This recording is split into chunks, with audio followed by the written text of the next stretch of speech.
এরপরে যে নিয়মটা নিয়ে আলোচনা করবে সেটা হচ্ছে লেটার নিয়ম। মনে রাখবে শব্দের শেষে যদি জিএসটি থাকে তাহলে জিএস এর উচ্চারণ হবে না, এই জিএস এর উচ্চারণটা হবে না। শব্দের শেষে যদি কোনো শব্দের শেষে যদি জিএসটি থাকে সেক্ষেত্রে জিএস এর উচ্চারণ হবে না। এটা হচ্ছে লেটার নিয়ে বলছি।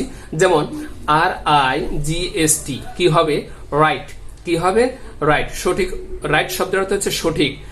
রাইট শব্দের অর্থ হচ্ছে সঠিক। এরপরে যেমন RIT এই থেকে দুটো আর লাস্টের যে টিটা আছে এই তিনটে মূলত উচ্চারণ হয়েছে, মাঝখানে যে জিএসটা আছে এটা অনুচ্চারিত, এটা মনে রাখবে।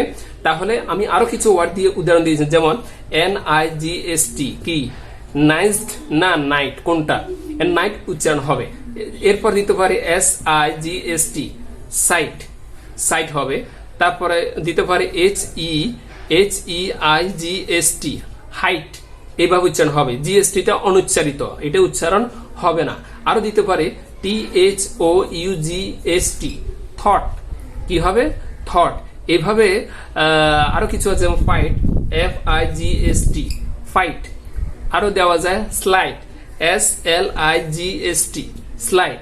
আরো দেওয়া যায় মাইট MIGST মাইট।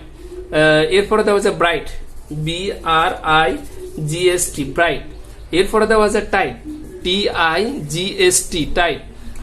আরো দেওয়া যায় লাইট LIGST লাইট। যত ওয়ার্ডে আমি তৈরি করি না কেন সেক্ষেত্রে জিএসটা অনুচ্চারিত, এটার উচ্চারণ হয় না। তো সেজন্য লিখার ক্ষেত্রে লিখতে হবে, কিন্তু উচ্চারণের ক্ষেত্রে বা বলার ক্ষেত্রে এটা উচ্চারণটা সাইলেন্ট থাকবে, এটা বলা যাবে না। এটা কিন্তু মনে রাখতে হবে। জিএসটি এর ক্ষেত্রে যখন থাকবে সেক্ষেত্রে জিএসটা অনুচ্চারিত হবে।